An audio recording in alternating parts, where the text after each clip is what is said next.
RDC est une et indivisible. Et la population répondante, c'est qu'il faut tout arrêter pour faire face à cette situation. Et que nous ferons de cette terre richement bénie un réel havre de paix, de prospérité et de progrès social.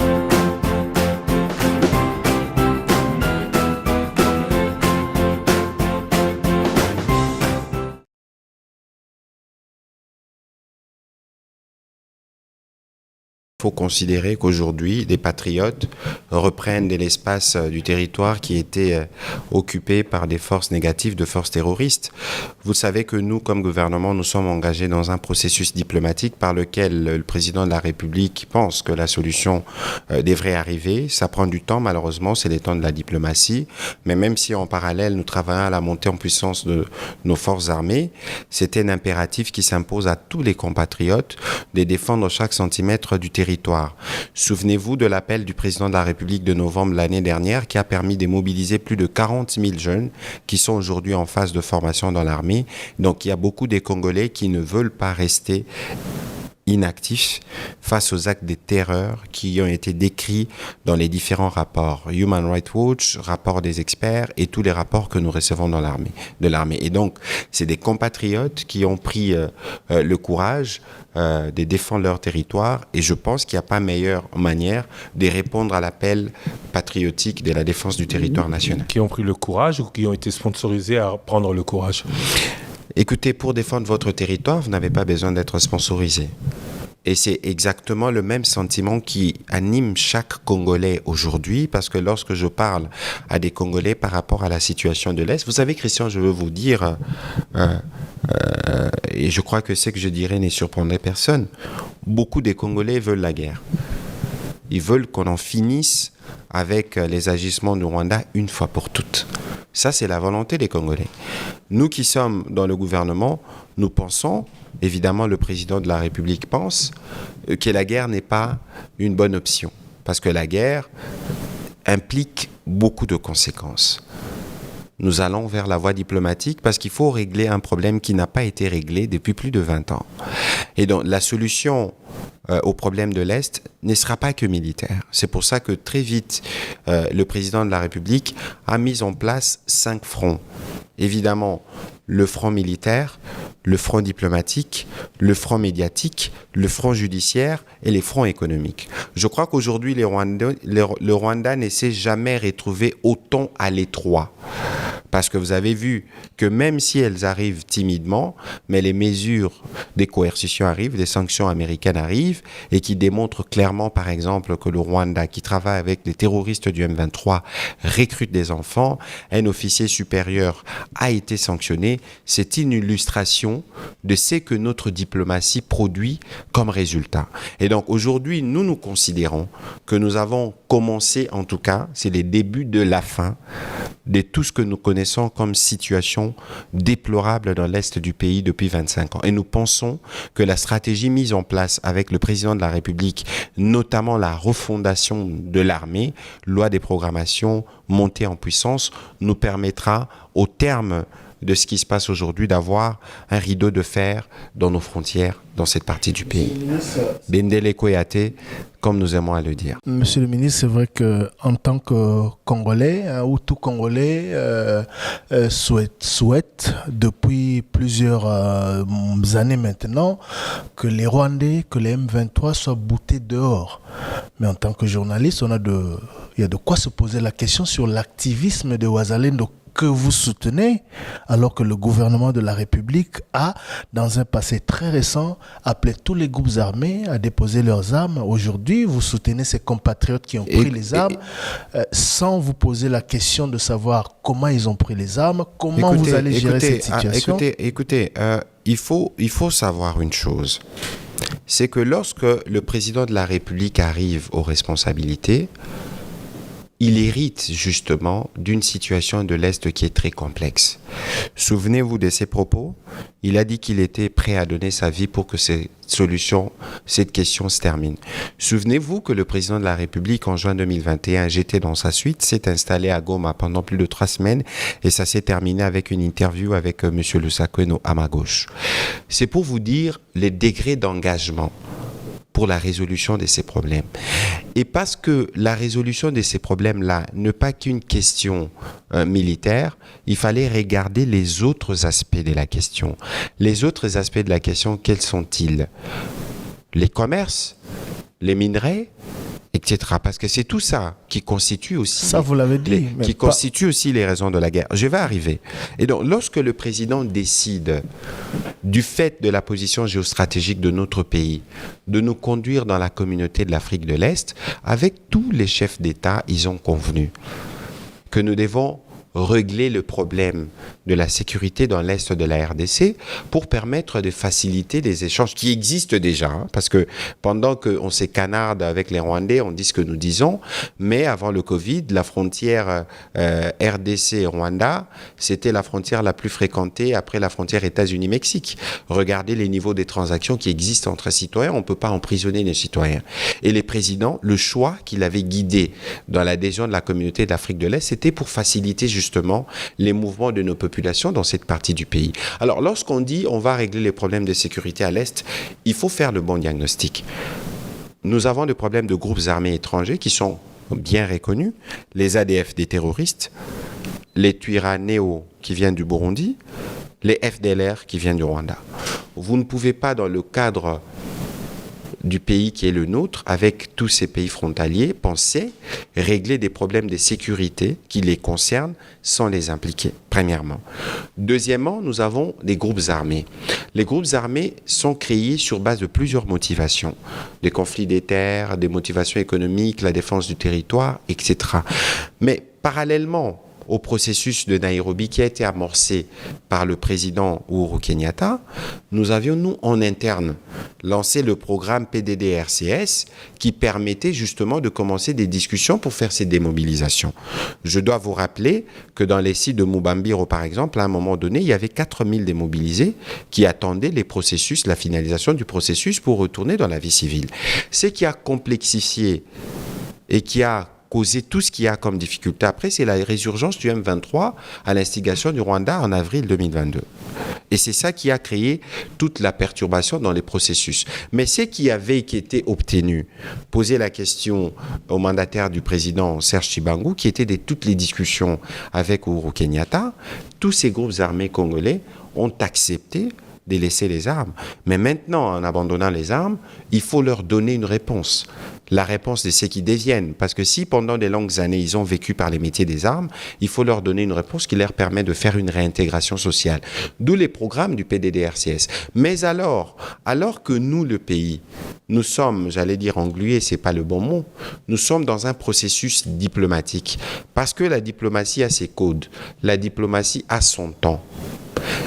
Et que les populations au quotidien expérimentent justement la barbarie rwandaise. Comment voulez-vous que des compatriotes ne s'élèvent pas pour mettre fin avec leurs moyens à cette situation? Vous savez, à Kishiché, il y a eu combien de morts? On peut le comprendre, monsieur le ministre, on peut le comprendre. Personne ici ne peut justifier ce que fait le M23. Mais je vous pose la question en tant que gouvernement pour essayer de comprendre ce qui se passe, parce que vous semblez soutenir les yeux fermés. Non, écoutez, non, attention. Lorsque nous parlons, par exemple, du front médiatique, j'ai vu des journalistes soutenir la campagne Bendele Koyate, de même. Pour nous, il faut d'abord regarder l'esprit patriotique, avant même d'aller vous tourner, d'aller vers les armes. Aujourd'hui, et c'est ce que le président Kagame doit se rendre compte, qu'il a encore une fois réveillé les sentiments patriotiques de la République démocratique du Congo portés par les présidents, et que la riposte qu'il a trouvée cette fois-ci, je ne voudrais pas rappeler les phrases que vous connaissez d'un ancien président, mais la détermination est telle que tous les Congolais, dans chaque partie du Congo, veulent défendre leur territoire. Et ce que nous appelons Ouazalène d'aujourd'hui n'est que la face relevée de l'iceberg de ceux qui tiennent à la défense de ce territoire. Est-ce que ce n'est pas l'échec de l'armée qui n'a pas pu faire ce que font les Ouazalènes d'aujourd'hui? On ne peut d'aujourd'hui pas parler d'échec de l'armée. D'abord, vous savez que je voudrais vous épargner de parler de l'état dans lequel s'est trouvée cette armée il y a quelques années. ce que je peux vous dire aujourd'hui, parce que le passé n'est pas plus important que le présent ou le futur, c'est que cette armée est en montée en puissance. Et que si aujourd'hui nous souscrivons au processus diplomatique, c'est pas que l'armée n'est pas en mesure de faire la guerre ou de se battre. Non, pas du tout. C'est parce que simplement nous avons fait le choix de la diplomatie, parce que lorsque on veut faire la guerre, le coût de la guerre est toujours assez élevé. Aujourd'hui, les Ouazalendo ont montré que l'armée pouvait aussi, dans un laps de temps assez raisonnable, bouter dehors ses ennemis. Non, il faut justement pas aller à l'idée de vouloir opposer l'armée qui dépend du gouvernement, qui s'est inscrit dans un processus diplomatique, aux combattants compatriotes qui se battent avec les moyens du bord pour la défense du territoire national. Ils sont complémentaires. Nous sommes justement, mais pour la défense de la patrie, tous les citoyens s'impliquent. Regardez l'exemple de l'Israël aujourd'hui. Il y a 360 000 réservistes qui ont répondu à l'appel du gouvernement. Moi, je voudrais que dans le cas de la réserve armée des défenses, qui est Christian Lusakweno ou Thierry Kambundi dans le lot, de sorte qu'un jour, si la sécurité de la RDC est menacée, que vous soyez prêts aussi à rejoindre. Comment vous allez gérer cette problématique? C'est une question à laquelle j'ai répondu hier. Pour nous, la menace la plus urgente et la situation la plus urgente que nous devons régler vite au regard des dégâts humains énormes, quand vous regardez la situation humanitaire, le nombre de massacres commis, des femmes violées, des enfants qui ne vont pas à l'école, les prix est exorbitant. Je vous ai dit tout à l'heure en liminaire dans mes propos qu'il y avait déjà une discussion, une conversation autour du président Kenyatta. Je vous ai dit qu'il y a un processus des PDDRCS. Je vous ai dit aussi qu'il y a la réserve armée de la défense qui a été créée. Même si, dans l'imaginaire de beaucoup, la réserve là va servir à réintégrer les jeunes qui sont dans les groupes armés de manière, j'allais dire, à l'aveugle. Non. Pour un pays comme la République démocratique du Congo, avec plus de 10 000 kilomètres de frontières, avec 9 pays, nous devons avoir au minimum, et c'est l'ambition dans laquelle nous allons, une armée de 500 000 hommes. Ce sera 0,5% de la population. Et donc aujourd'hui, l'idée d'avoir une réserve qui permet évidemment aux Congolais qui répondent aux critériums, parce qu'il est hors des questions de prendre des jeunes mineurs, par exemple, il est hors des questions de prendre des citoyens qui sont reconnus responsables de violations de droits de l'homme, etc.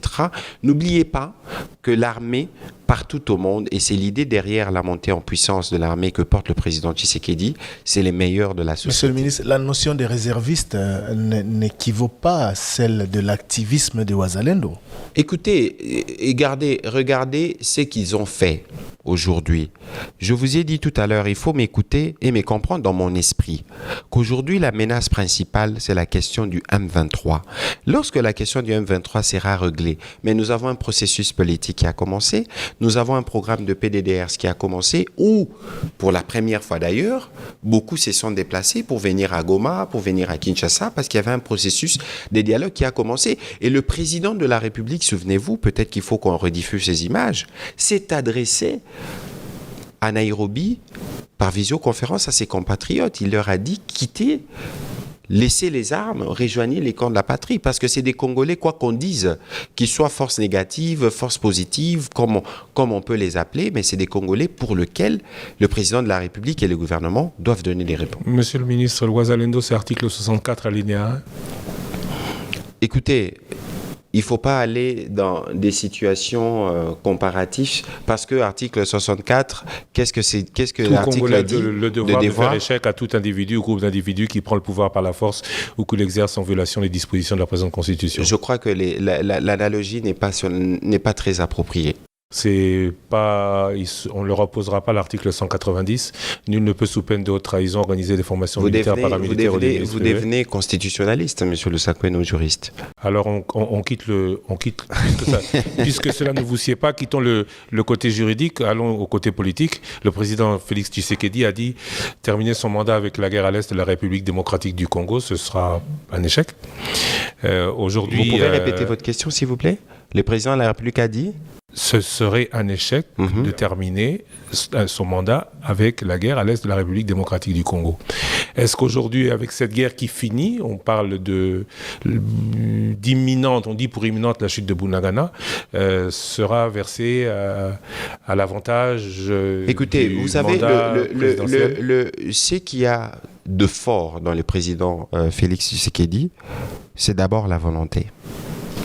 Je crois que jamais, et aujourd'hui, moi je le ressens, je porte à ses côtés, à côté de plusieurs de mes collègues, le front médiatique depuis que cette crise a commencé. La position de la République démocratique du Congo est claire et sans ambiguïté pour ce qui concerne la défense du territoire. Mais Christian, il faut regarder la question dans sa complexité, dans sa globalité. C'est une crise qui dure 25 ans, au moins, depuis les génocides rwandais.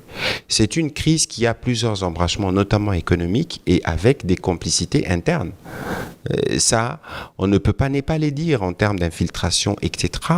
Et aujourd'hui, le président Tshisekedi, je dois rappeler, qui est civil, vient régler des problèmes qui auraient pu être réglés depuis des années. Aujourd'hui, il faut nous satisfaire que nous soyons dans un processus qui nous permettra cette fois-ci de mettre définitivement fin, en tout cas de commencer les débuts de la solution pour toutes les problématiques que nous vivons dans l'Est. Parce qu'une chose est déterminée, la question de la guerre avec le Rwanda, mais une autre sera de comment nous gérerons justement ces jeunes qui sont dans les groupes armés à travers le processus, comment on les intègre, comment on règle les questions économiques, comment on règle éventuellement certains conflits fonciers ou des conflits de quelque nature que ce soit qui sévissent dans cette partie du pays. Vous savez pourquoi moi je parle de changement de narratif? Parce que je trouve que c'est injuste de parler par exemple d'une province du Nord Kivu qui est sous les prismes de la guerre.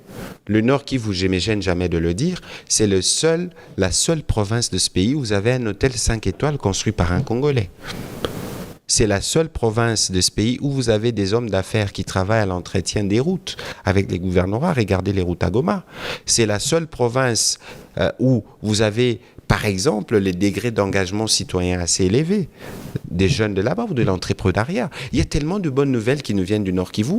Pourquoi on va garder, lorsqu'on parle de cette partie du pays, que le prisme de la violence et de la guerre? Ma question était, est-ce que si cette guerre se termine avec les Ouazalendou, cela devrait être porté à l'actif du bilan? Écoutez, ce que nous souhaitons, c'est le retour rapide à la paix. Ce que nous souhaitons, c'est que les compatriotes qui sont bloqués dans les territoires sous occupation du M23 rwandaise puissent voter dans la sérénité, que ceux qui sont déplacés puissent rentrer chez eux. Il n'y aura pas pour nous des victoires plus grandes que celle de savoir que les Congolais sont rentrés à la maison, ils peuvent vaquer à leurs activités champêtres, que leurs enfants peuvent aller à l'école et qui peuvent voter pour leur dirigeants. Quid des forces de l'EAC et de celles de la SADC qui dernièrement ont été annoncées par le vice-premier ministre des Affaires étrangères? Écoutez, les forces de l'EAC, et nous les disons sans hypocrisie, parce qu'aujourd'hui, il y a tout ce qui s'est fait sur terrain est vu. Nous avons la triste expérience des événements qui ont conduit à l'attaque de la MONUSCO, on a eu des morts, que ce soit des casques bleus ou des Congolais. On n'a pas besoin que cela se répète. Parce que toutes ces forces qui viennent en appui aux forces armées de la République démocratique du Congo viennent pour la sécurisation de la population. Et lorsque ces forces sont à certains égards perçues comme des menaces à la sécurité de la population se révolte. Et il n'y a pas meilleure manière de compliquer les choses que de susciter le réveil ou la colère des compatriotes que vous êtes censés protéger, des citoyens que vous êtes censés protéger. Aujourd'hui, la MONUSCO devient un sujet de sécurité pour nous, parce que sur tous les sites de la MONUSCO, il faut les sécuriser. Les convois, par exemple, de la MONUSCO, ne fût-ce que pour s'approvisionner en eau ou en vivres, doivent être escortés ou doivent être sécurisés. Et donc ça fait une pression supplémentaire pour nous. Et pour l'EAC, l'idée, c'est de ne pas arriver à ces niveaux-là. Moi, je l'ai dit et je le répète, il est hors des questions de recourir à la violence d'aucune manière que ce soit, parce qu'il y a des voies diplomatiques à travers lesquelles les gouvernements s'est exprimé. Par exemple, nous avons dit à travers le vice-premier ministre Jean-Pierre Bemba, à la dernière réunion des ministres de la Défense de l'EAC, que au 8 décembre, le mandat ne devrait pas être renouvelé. Oui, mais pour le moment, les forces de l'EAC bloquent la progression des Ouazalendou. et il y a risque d'affrontement sur le terrain. Écoutez, j'ai lu un communiqué de l'EAC disant qu'ils étaient attaqués aujourd'hui. Je pense qu'ils étaient attaqués en zone sous occupation du M23, mais il y a des discussions qui se font au quotidien au niveau du ministère de la Défense et du gouverneur militaire pour prévenir des situations qui peuvent davantage compliquer la situation. Parce que si l'EAC avait délivré, pourquoi aujourd'hui nous voulons le départ de l'EAC? Mais parce que ça fait 2 mois, au moins, nous avions convenu, lisez la feuille de route de Luanda, qu'on devait d'abord avoir un cessez-le-feu. Cessez-le-feu, on fait le retrait, on fait le précantonnement et puis on fait la démobilisation. Il y avait un schéma qui était tracé. On a fait les cessez-le-feu depuis le mois de mars ou le mois d'avril où nos forces ne se sont pas engagées militairement. C'était le point de départ. Mais après, il fallait commencer les processus des précantonnements. Après plusieurs discussions qui ont pris 2 mois, on a convenu que Rumangabo était le site choisi, qui est sous les occupations du M23, Rwanda. Alors, on a dit, la force régionale qui est là pour appuyer les efforts, parce que même si on a voulu au départ donner des messages ambigus, la force régionale a reçu mission d'utiliser la force. Ce qu'elle n'a pas fait. Oui, ce qu'elle n'a pas fait. Et aujourd'hui, on peut comprendre que les Kenyans aient du mal à attaquer les militaires rwandais. Parce que c'est aussi ça la réalité du terrain. Mais on ne peut pas comprendre que pendant 2 mois, qu'ils ne soient pas en mesure d'ouvrir la route qui mène vers Rumangabo et que nous puissions aménager. Le vice-premier ministre Jean-Pierre Bemba s'est assuré que tous les matériels qui devaient servir au précantonnement soient achetés. Et ça fait 2 mois qu'on attend. Donc au 8 décembre, il n'y aura plus de AC. C'est le message que le gouvernement congolais a transmis. La SADC ne viendra plus. Nous attendons une réunion sûrement des chefs d'État qui va décider où on va faire le constat. Souvenez-vous qu'à New York, le VPM, vous avez parlé de la date du 24 septembre. La date du 24 septembre, c'était la date d'expiration. Parce qu'en août, il y a eu une réunion des ministres et de la Défense qui avaient convenu qu'ils accordaient 1 mois à la force régionale pour ouvrir la voie de Rumangabo et permettre au processus de précantonnement de commencer. 1 mois après, on a constaté que cela n'a pas été effectif et donc les chefs d'État doivent tirer les conséquences d'une mission qui est là sans être là parce qu'elle ne donne pas les résultats escomptés. Monsieur le ministre, pourquoi vous ne dites pas la vérité aux Congolais? Parce que si au 8 décembre, les forces de l'EAC ne doivent plus se retrouver sur le territoire congolais, le mouvement doit se faire à partir de maintenant. Ne commencez pas. Le mot que vous avez utilisé est dangereux. Lorsque vous dites pas la vérité. Écoutez, regardez. Aujourd'hui, nous sommes dans un processus qui est délicat. C'est comme la question de la MONUSCO. Lorsqu'on dit que la MONUSCO doit partir à la fin des élections au 31 décembre 2023, c'est pas au 31 décembre 2023 que tous les effectifs raison pour laquelle je dis qu'il faut dire la vérité. J'en arrive. Mais la vérité qu'il faut dire, c'est laquelle? Parce qu'il faut savoir que tout ce qui s'est fait avec la force régionale est noté. Il y a un SOFA. Il y a un cadre qui régule tout ça. Et dans les discussions dernières, j'ai pas eu tous les détails.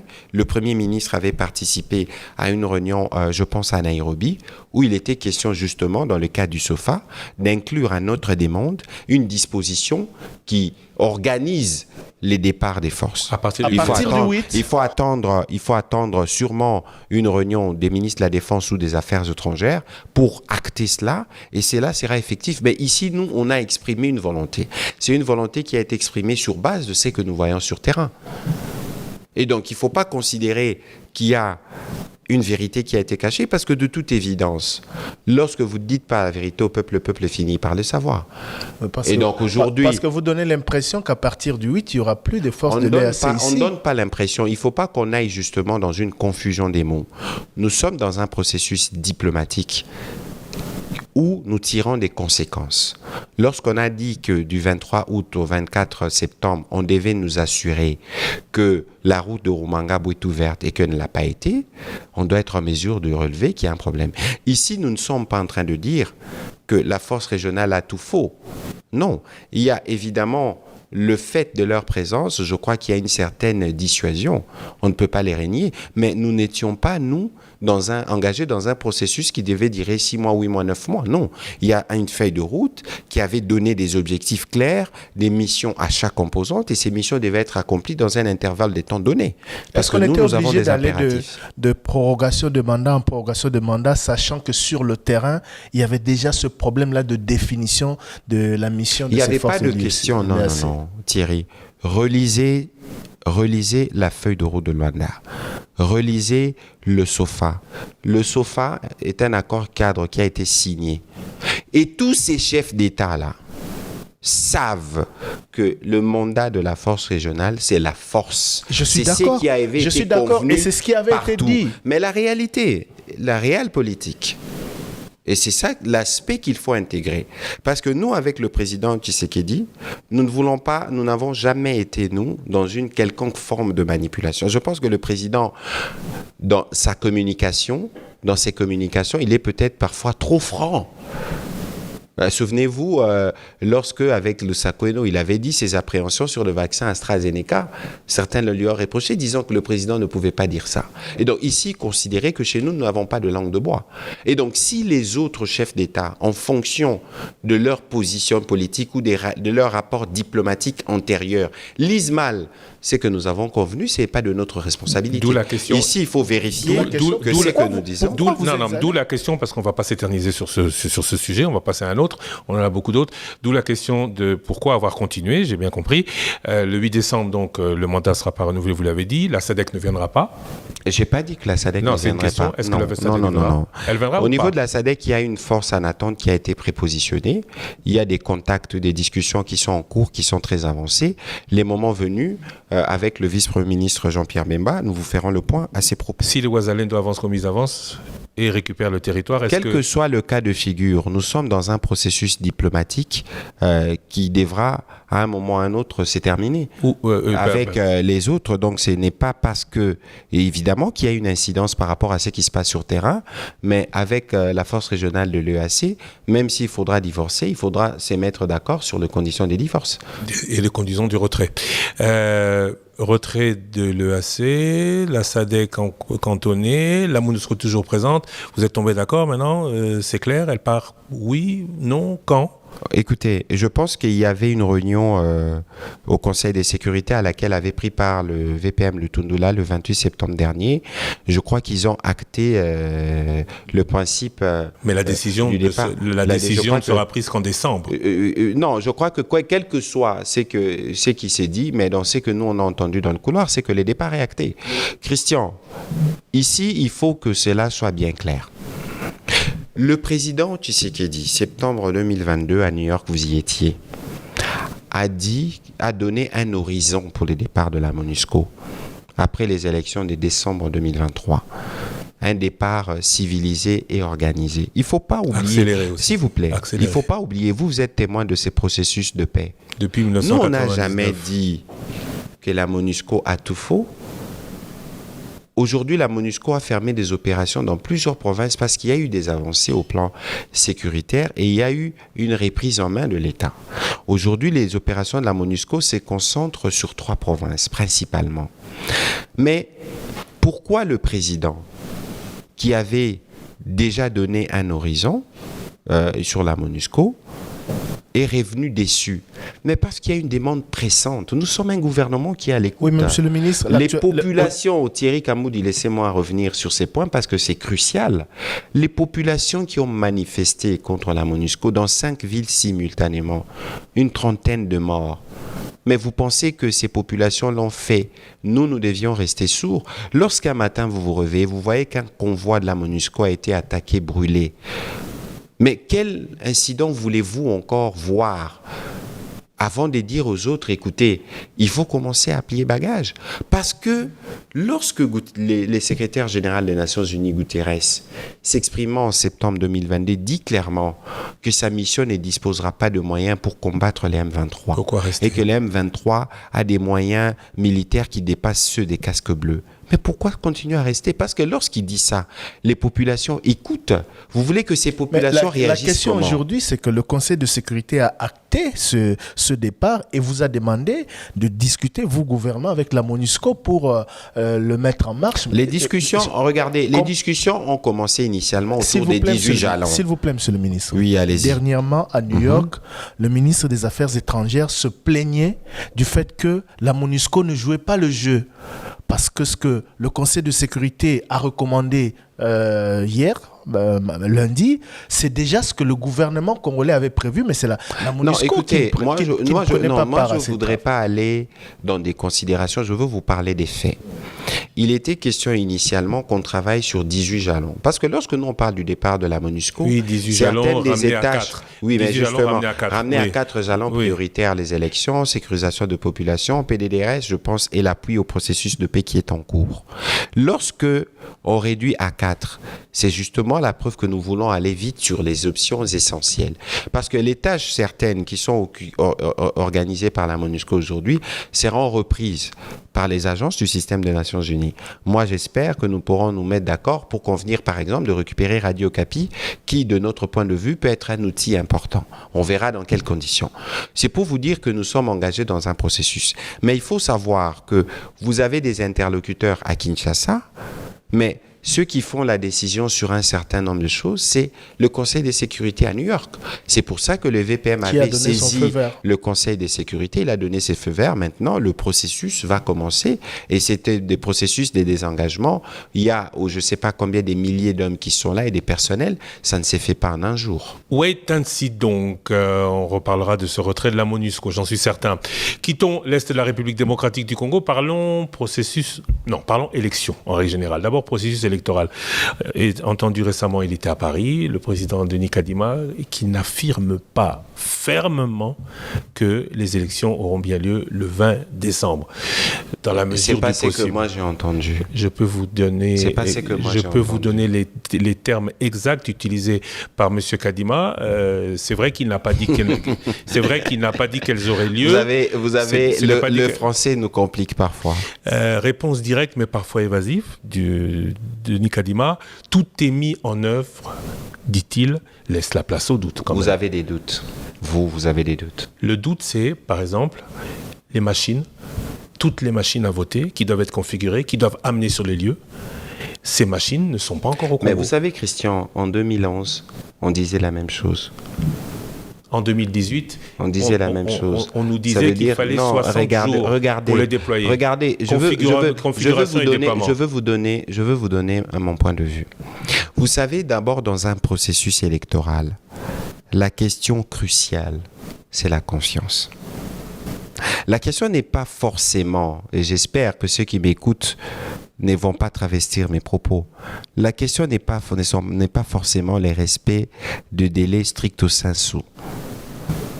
La question principale, c'est parce que s'il y a confiance entre les différentes parties prenantes, on peut constater à un moment ou à un autre s'il y a des difficultés. Comme en 2018. Décider de commun accord.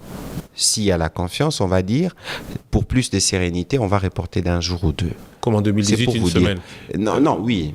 En 2018. Oui, c'est comme en 2018. Mais c'est pour vous dire que l'élément fondamental ici, c'est la construction de la confiance. Je voudrais observer avec vous. Vous êtes témoin de l'histoire électorale de ce pays depuis 2006 et même bien avant. Regardez en 2006 la tension politique qu'il y avait autour des élections. Il y a eu guerre ici à Gombe. Je suis même pas sûr qu'on serait ici parce que c'était le cœur de la bataille. C'était le cœur de la bataille. Le VPM Bemba habitait en diagonale d'où nous sommes. 2006. Regardez 2011. Souvenez-vous que le jour de la clôture de la campagne, je crois que le candidat Étienne Tshisekedi est resté dans sa voiture. Regardez la tension à l'époque. Regardez la tension entre 2016 et 2018. Est-ce que vous pouvez comparer tout ça à ce que nous vivons aujourd'hui en 2023? Mais qu'est-ce qui fait qu'aujourd'hui, vous puissiez être plus optimiste et vous dire que plus de confiance il y a? Regardez, non. J'ai dit tout à l'heure que la confiance, il faut construire la confiance. Ne me faites pas dire ce que je n'ai pas dit. Aujourd'hui, c'est qu'il y a un engagement ferme du président de la République et du gouvernement d'aller vers la consolidation de la démocratie. Mais il y a un fait important que vous devez tous noter. C'est que lorsque les élections arrivent, ça déchaîne toutes les passions. Parce qu'il s'agit de l'avenir des hommes politiques tous. Il y a évidemment une tension. C'est les 5 ans qui viennent, certains seront au chômage, certains, pour utiliser le langage quinois, ne se retrouveront pas, et donc tout le monde veut verser ses cartes. Évitons, mettons tout ce qui n'est pas de l'ordre du subjectif. Il n'y a pas de subjectivité. Éloignons tout ce qui est subjectif, allons dans l'objectivité. Il n'y a pas de subjectivité. Je voudrais qu'on oublie tout ce qui peut être sujet du doute. Allons dans les certitudes. Est-ce que la CENI, aujourd'hui, vous pouvez nous le dire, a tous les moyens financiers pour organiser ce scrutin? Christian, réponse non, s'il vous plaît, Christian, écoutez, moi, je veux simplement vous challenger. Dites-moi, depuis que la CENI a publié son calendrier électoral, quelle est l'échéance qu'elle n'a pas tenue? La publication des vérifier, listes définitives des candidats à l'élection présidentielle interviendra le 18 novembre, le jour du début de la campagne. Regardez Christian, j'en arrive. Madame Bintou Keïta, représentant spécial du secrétaire général des Nations Unies sur la tribune du briefing, a dit exactement ceci, que depuis que la CENI a publié son calendrier électoral, chaque étape est respectée. Et depuis l'époque, il y a toujours cette question des moyens qui se pose. Mais il y a toujours les étapes qui sont tenues. C'est pour vous dire que nous sommes dans un contexte économique difficile. Beaucoup de priorités, la guerre à l'Est, les contextes mondiaux, mais nous tenons nos engagements. Autant nous avons tenu depuis les débuts du processus, autant nous tiendrons jusqu'à l'organisation des élections et même après. Monsieur le ministre, c'est le dernier virage. Il y a de quoi s'inquiéter. S'il y a une année où il y a 6 mois, on s'inquiétait moins, aujourd'hui, entendre le président de la CENI dire qu'ils sont obligés d'emprunter de l'argent dans des banques, d'évoluer à découvert, ou dire sur le plateau d'un média étranger qu'ils n'ont pas encore tous les moyens, à moins de 3 mois des élections. Non, mais regardez. Ça inquiète plus qu'il y a quelques mois. Il n'y a pas d'élément d'inquiétude. Je suis sûr que vous n'avez pas compris le président Kadi Madassé qui disait dans son esprit. Ça veut dire aujourd'hui, vous l'avez les bien challenges, compris dans son esprit. La question, il a dit, c'est 1,1 milliard le coût des élections. 1,1 milliard. Qui n'a pas encore non, tout. Écoutez, pardon, s'il vous plaît, laissez-moi terminer. Lorsque vous êtes gestionnaire, comme en l'occurrence lui, mais ce n'est pas un problème de recourir à... Les banques existent, pourquoi ? Pourquoi les banques existent? Est-ce que Top Congo est suffisamment puissant qu'un jour, Monsieur le ministre, Monsieur Lusakwe ce n'est pas la même chose. Ce n'est pas la même chose qu'avec la gestion de Top Congo. Parce que s'il doit emprunter de l'argent, qui va prendre en charge les intérêts? Parce qu'encore qu'il faut aller dans les détails de la gestion financière de la CENI, c'est un terrain que je ne vous suggère pas, parce que moi non plus, je n'ai pas autant d'éléments pour aller, sinon on va tomber dans la spéculation. Mais il faut considérer que lorsque vous êtes dans une position de gestion, recourir à des facilités bancaires que vous rembourserez avec des taux d'intérêt, évidemment, n'est pas prohibé, n'est pas interdit. Mais si cela peut permettre d'assurer des facilités. Mais ce qui est étonnant, c'est que dans un environnement où l'on parle d'augmentation du budget, où on fait les promesses que dans les délais tout sera débloqué, cela ne l'est pas. La question ne doit pas être vue de cette manière-là. Moi, je vous ai posé une question, vous n'avez pas été en mesure de me répondre. Quelle est l'échéance que la CENI n'a pas respectée? Monsieur le ministre, c'est évident. Si la CENI est obligée de recourir à des crédits, c'est vous qui dans c'est le président écoutez, ça c'est vous qui voulez. Je peux terminer ma question. Non, parce que c'est la même question sur laquelle vous voulez retourner. Oui, mais si la CENI est obligée, c'est parce que le gouvernement n'a pas assuré. Il ne faut pas planter, Monsieur Thierry Kambundi. N'allons pas, vous avez dit dernier virage. parce que c'est les derniers virages, ne plongez pas les Congolais dans l'ambiguïté. Je ne parce fais que poser des questions sur la base des éléments dont je dispose. Mais alors, les éléments que vous avez, il faut aujourd'hui aussi observer les éléments que la CENI tient toujours son calendrier depuis les débuts jusqu'à aujourd'hui. Je vous dis que je tiens ces propos du président Kadima. Vous ne le dites pas. Je tiens ces propos du président Kadima lui-même. Vous vous focalisez sur un point qui, moi, comme gouvernement, je connais les degrés d'engagement du Premier ministre ou de mon collègue Kazadi des Finances sur le sujet, qui du gouvernement, il n'y a pas d'inquiétude. Mais s'il n'y avait pas d'inquiétude, il n'aurait pas fait cette sortie médiatique. Non. La vidéo est là. Vous pensez que lorsque le président Kadima dit que sur les 1,1 milliard, on n'a pas encore tout, mais s'il n'a pas 20 millions, est-ce que ça peut lui empêcher de faire des élections? Je vous donne un exemple. Kinshasa, il a dit qu'ils sont obligés de recourir auprès des banques. Mais moi, je vous dis justement, c'est quoi votre problème? S'ils recourent à des prêts, s'ils remboursent avec des taux d'intérêt, est-ce que vous allez gérer le quotidien du financement de la CENI? Non. C'est un processus. Il faut comprendre le contexte dans lequel nous sommes. On a une pression sociale, on a une situation de guerre, on a des impératifs d'État, nous les tenons. Ici, l'essentiel, je vous dis, vous ne voulez pas faire attention, je ne sais pas si c'est exprès ou pas, mais regardez tous les calendriers de la CENI depuis les débuts, quelle est l'échéance qui n'a pas été tenue. Et ici, il faut savoir, et c'est très important, parce que moi j'ai entendu beaucoup de gens sur Top Congo s'exprimer sur le processus électoral de manière dangereuse. Et de par leur position, ils devraient se réserver de tenir un certain nombre de propos. Peut-être qu'on y reviendra. Vous parlez de l'Église catholique ? J'ai dit tout à l'heure, on y reviendra, je le dirai. J'ai dit tout à l'heure que nous devons, nous, savoir quel élément capital dans un processus électoral, c'est la construction de la conscience. Et vous savez aussi dans quel contexte politique nous avons toujours évolué. Même si Christian Lusakwe ne pensait pas que c'était utile, mais le rappel que je vous ai fait de 2006, 2011, 2018, c'est pour vous mettre en perspective et de constater par exemple qu'en 2023, il y a moins de pression. Mais il ne faut pas non plus s'attendre à l'unanimité, à l'entente. Aujourd'hui, on a l'impression que l'histoire se répète. La position du président Étienne Tshisekedi en 2006, c'est la position du PPRD aujourd'hui. On a l'impression que l'histoire se répète, mais c'est aussi cela le Congo avec tout ce que nous avons comme situation politique et prise de position politique. Et donc aujourd'hui, il faut constater que le processus électoral a avancé parce que vous parlez de l'Église catholique. Qui ne sait pas que l'Église catholique avait un candidat? Qui ne le sait pas? C'est de notoriété publique. Président, oui. candidat... Non, candidat président de la CENI. Pour parler que de ça. Et qui ne dit pas qu'aujourd'hui, il y a une certaine frustration? Oui, parce qu'aujourd'hui, les cultes écuméniques n'existent plus. Avant, il y avait les 8 confessions religieuses, catholiques, protestants, et les autres confessions religieuses, j'oublie le nom du cadre dans lequel ils se regroupent. Mais pourquoi? Parce qu'ils accusent les autres d'avoir été manipulés par vous. Ok, merci. C'est une accusation gratuite que je prends. Ok, d'accord. Mais depuis les débuts de ces processus, combien de fois avez-vous entendu l'Église catholique donner des encouragements à la CENI, ne fût-ce que pour l'enrôlement des électeurs? Moi, je n'ai pas entendu. Peut-être que cela m'a échappé. Alors, lorsque vous recevez l'abbé Chollet, dans les mêmes conditions, je présume, et qui dit ce qu'il a dit, mais nous qui regardons de l'extérieur, moi je suis fidèle catholique, nous qui regardons de l'extérieur, nous pouvons nous interroger sur la partialité ou l'impartialité de l'Église.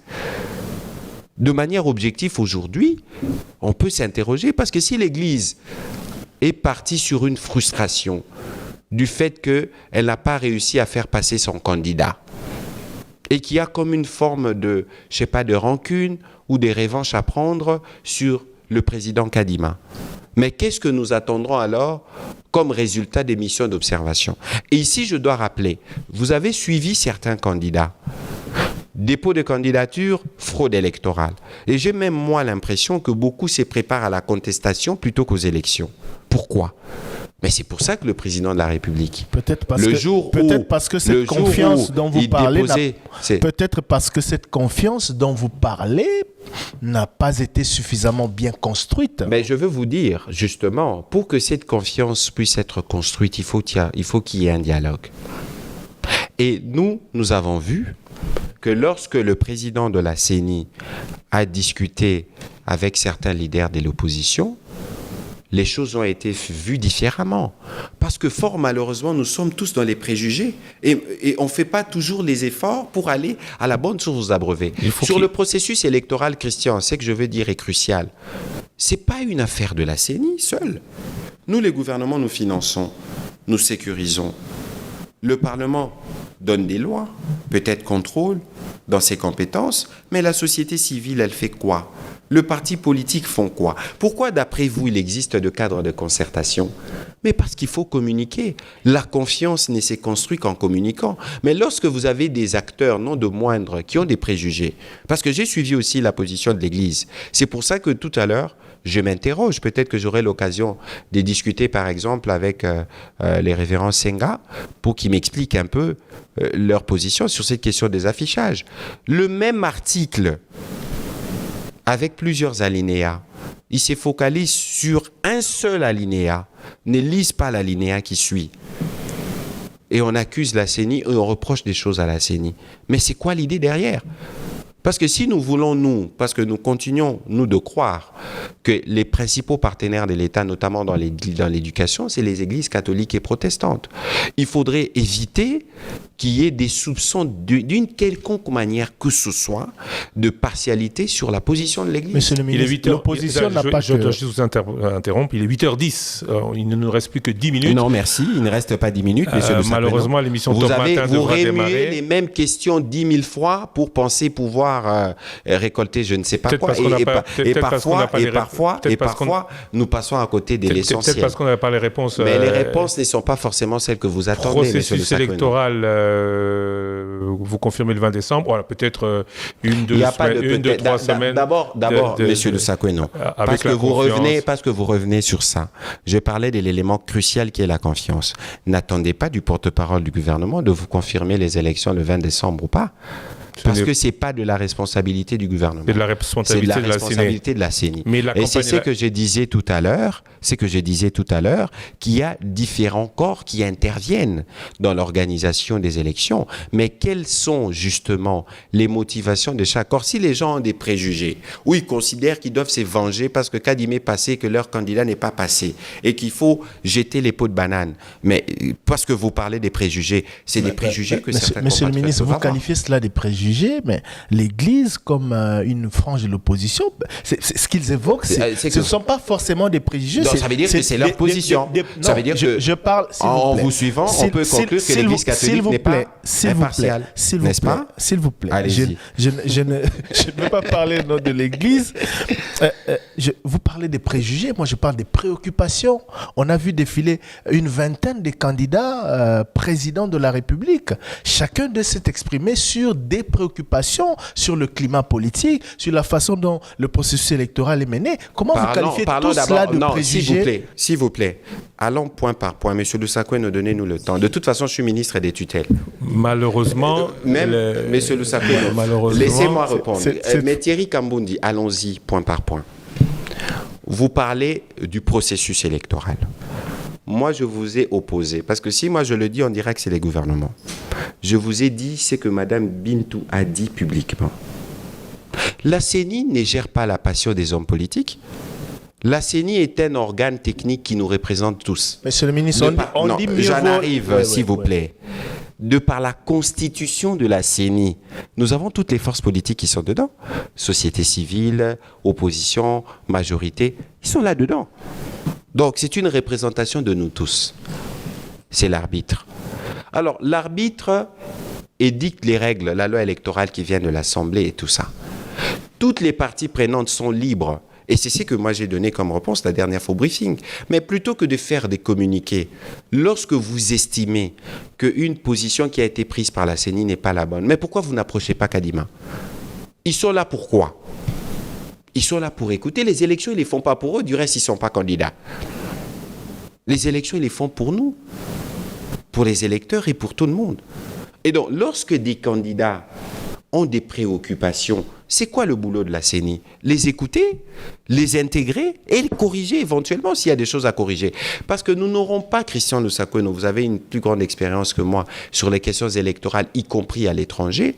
Les élections ne sont jamais totalement parfaites. Moi, j'étais à New York avec vous, j'ai discuté avec des amis américains. Ils me disaient d'ailleurs, si vous voulez prendre l'exemple des mauvaises élections, prenez l'exemple des élections américaines, où il y a un procès aujourd'hui. Donc, c'est pour vous dire que nous sommes dans un processus de maturation démocratique. 17 ans, au bout d'un 4e processus électoral, n'attendez pas que nous ayons un processus le plus parfait, le plus perfectionné du monde avec tous les défis que nous avons en termes du nombre des électeurs, 43 ou 44 millions, du pays qui est presque enclavé, pas de route, etc. N'oublions pas que ce qui complexifie la tenue des élections, c'est l'étendue du pays, c'est le nombre de candidats. On a 49 000 candidats députés provinciaux. Et on a 23 000 candidats députés. Et on a plus de 30 000 candidats aux élections locales. Et on a, comme je le disais tout à l'heure, des kits à transporter. À 60 jours, ils ne sont toujours pas là. On nous avait dit que c'était un délai incompressible. D'où ma question du 20 décembre. On parlait élection, processus électoral. Au président de la CENI. Je veux bien, oui. Processus électoral, campagne électorale, liberté de la presse, on aurait pu tout aborder. Alors, campagne électorale, on ne va pas vous parler de ces sacs, mais liberté de la presse, avec l'épisode de Stanley Boujakera, quelques craintes, est-ce qu'on doit craindre pour la sécurité de chacun d'entre nous? Il n'y a pas de crainte à avoir. Moi, j'ai renoncé à répondre à l'interview d'un média international parce que j'ai trouvé que les questions qui m'ont été posées ont été très, très mal formulées. On fait des raccourcis parce qu'il y a une volonté de coller à la République démocratique du Congo, malheureusement, un narratif qui n'est pas vrai. Christian Lusakoueno, je serais heureux si vous pouvez me faire une faveur en répondant à ma question. Dites-moi, si vous devez comparer la tension qu'il y avait en 2006, 2011, 2016, 2018 et aujourd'hui, que diriez-vous de ce que nous vivons? Je dirais qu'un 2023. enfant grandit, puisque c'est à moi qu'on a posé la question, mais on n'a pas encore atteint l'âge de la maturité. J'apprécie. Et c'est parce qu'on n'a pas encore atteint l'âge de la maturité que je repose la question, est-ce qu'on va craindre pour notre...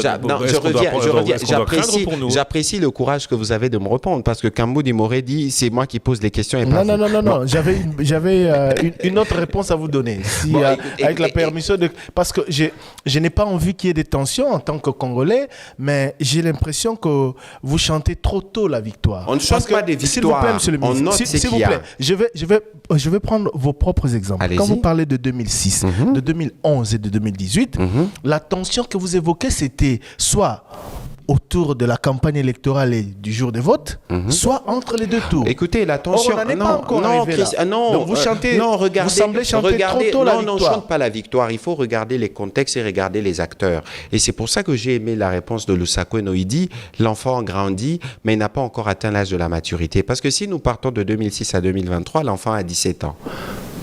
Il n'est pas encore majeur. Il est prêt à le devenir. C'est pour vous dire qu'il faut regarder la situation de manière évolutive. Aujourd'hui, je disais pourquoi j'ai renoncé à répondre à cette interview. Parce qu'on prend le cas de l'arrestation de l'honorable Kabound, on prend le cas de la mort de l'honorable Chérubin, on prend le cas de Stani, on dit au Congo, il y a un climat de répression. Dites-moi, dans quelles conditions l'honorable Kabound a été arrêté il y a combien de temps? Était-ce pour des besoins électoraux?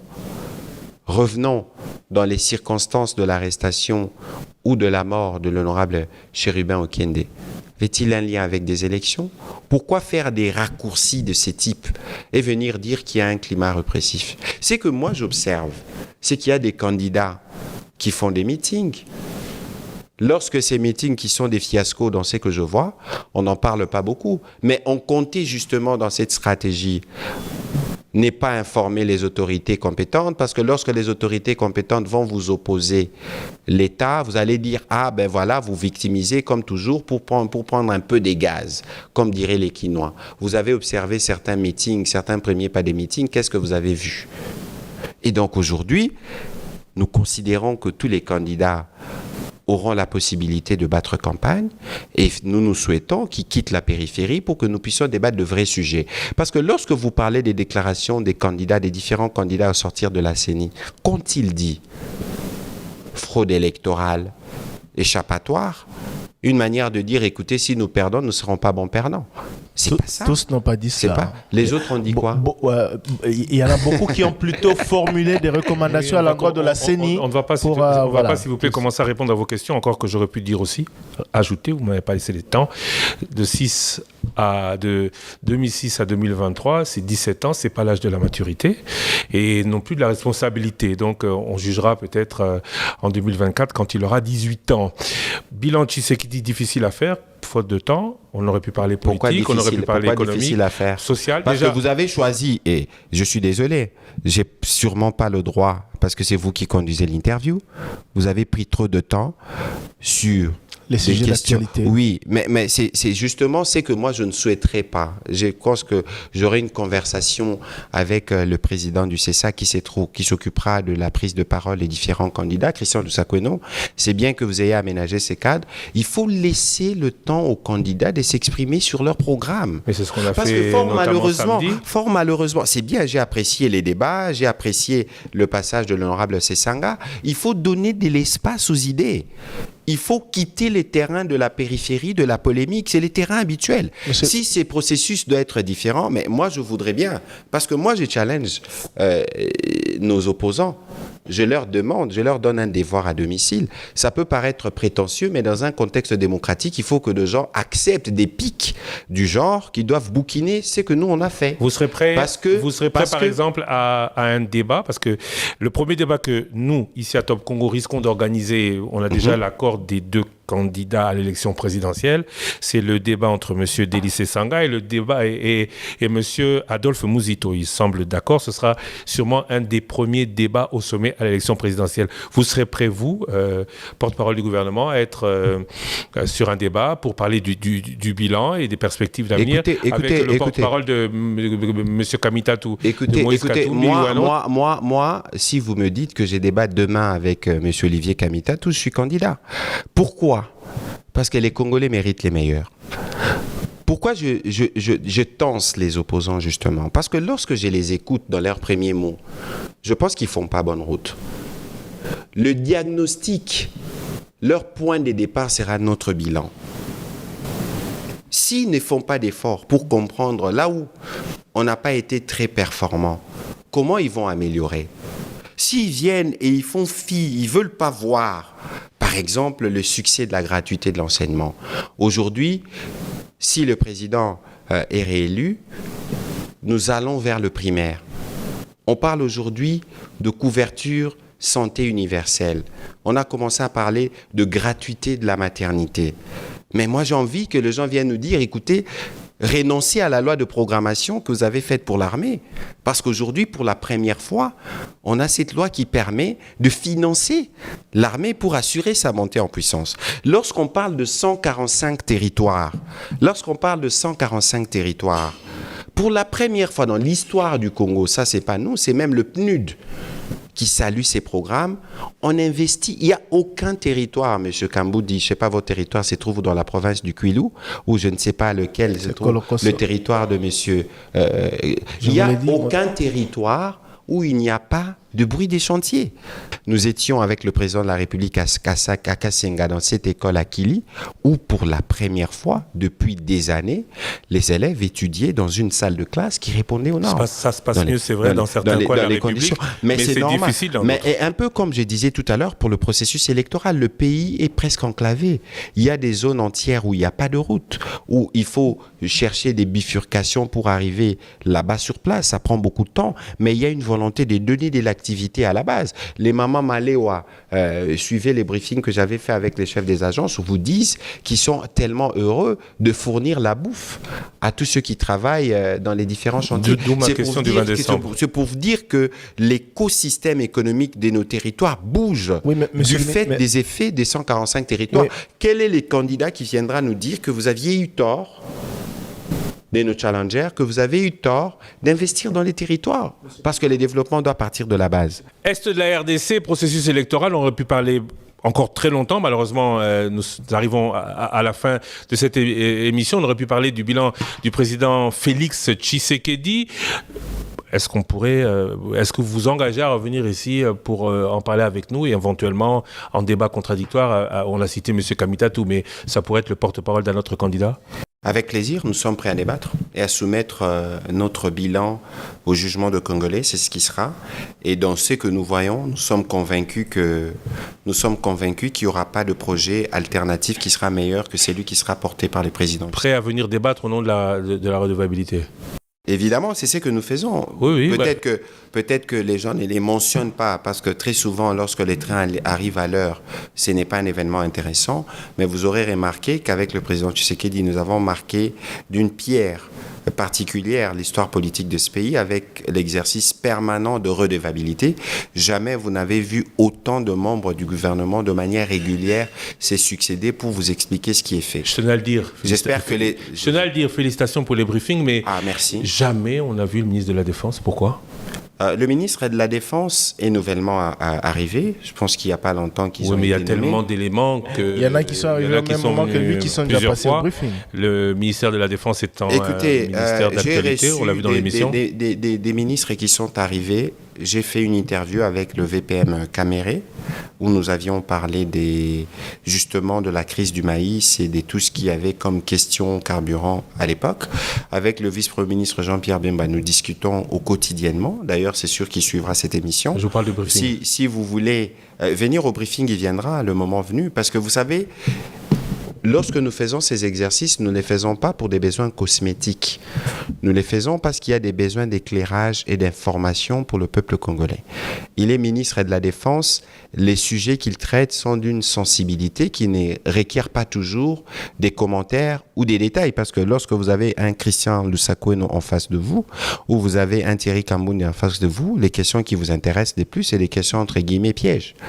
Et il ne faudrait pas, peut-être que lorsqu'il dira telle ou telle autre chose, qui ne se vérifie pas, c'est là le soir réplaqué dans les visages que ça devienne un sujet des polémiques. Mais le moment venu, il viendra parce qu'il a la maîtrise des sujets sur lesquels il travaille au quotidien. Vous nous le promettez avant la fin du mandat ? Je ne saurais pas vous le promettre, mais c'est dans les cadres... Et d'ailleurs, les briefings, je vous informe que lorsque commencera la campagne électorale, on sera plus en mesure de le faire parce qu'on va dire que nous faisons la campagne, etc.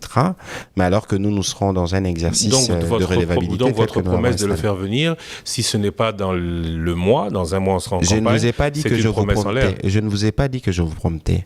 Ça veut dire que tous les ministres qui viennent au briefing, nous en convenons, et lorsqu'il y a des sujets particuliers, vous connaissez le vice-premier ministre Jean-Pierre Bemba sûrement mieux que moi, ce ne sont pas les arguments et les mots qui manquent pour venir répondre aux questions du journaliste. Tout n'est pas que stratégique au ministère de la Défense. Écoutez, il y a des dossiers, il y a des histoires que les Congolais réservez ses commentaires savoir. Alors le jour où il sera là, comme ça il sera sûr de pouvoir vous donner des réponses. Vous n'êtes même pas sûr du jour où il sera là? C'est pas ce que je vous dis. Vous n'êtes pas sûr de vous... Alors promettez qu'il viendra avant la fin. Pourquoi voulez-vous que je promette? Parce que nous voulons l'avoir en briefing. Mais parce que la logique pour nous, ce n'est pas de promettre justement. Parce que lorsque vous promettez, vous ne réalisez pas, on vous traite des menteurs.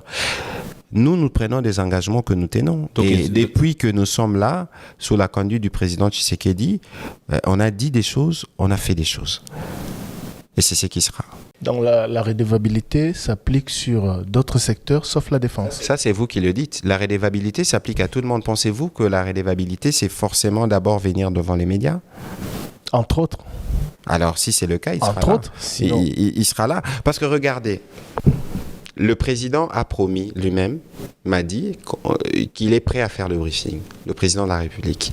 Donc nous conviendrons avec lui évidemment et ses équipes des conditions, mais c'est pour vous donner l'illustration. Pas pendant la campagne. Hein. Vous dites? Avant la campagne. Sûrement avant la campagne, parce que nous sommes, à la différence de tous les autres, nous avons une obligation de redevabilité devant les Congolais, parce que nous avons la gestion quotidienne du pays. Et donc d'ailleurs, parce qu'aujourd'hui nous sommes à un mois de la campagne, vous allez voir que nous allons multiplier les briefings, nous allons nous assurer qu'à travers d'autres voies, nous communiquons sensiblement sur ce que nous avons fait. Parce que sur le mois de la campagne, nous savons que beaucoup comptent sur des stratégies, des diabolisations, des tribalisations. Vous, tout à l'heure, vous aviez dit, bon, la campagne n'est pas arrivée, c'est ça le moment de tension. Mais pourquoi c'est le moment de tension? Parce que les gens vont dans des sujets périphériques. Ici, nous voulons, avec vous, faire un pacte de dire que vous allez privilégier les programmes de candidats. Moi, je suis très curieux d'écouter les programmes des 24 candidats qui viendront, qui diront, écoutez, moi, sur la question de la sécurité, de la diplomatie, voici ma stratégie, parce que la stratégie en cours n'a pas fonctionné sur tel point. Ma question sur la justice, voici ma stratégie. Sur les rapports avec les provinces, voici ma réponse, etc. Ce n'est que de cette façon qu'on fera gagner le Congo. Merci à vous d'avoir été avec nous. L'actualité continue sur votre radio. Tout de suite avec Joël Zima et Merveille Bokelo, c'est le Top Matin en rediffusion à 13h30 après le grand journal.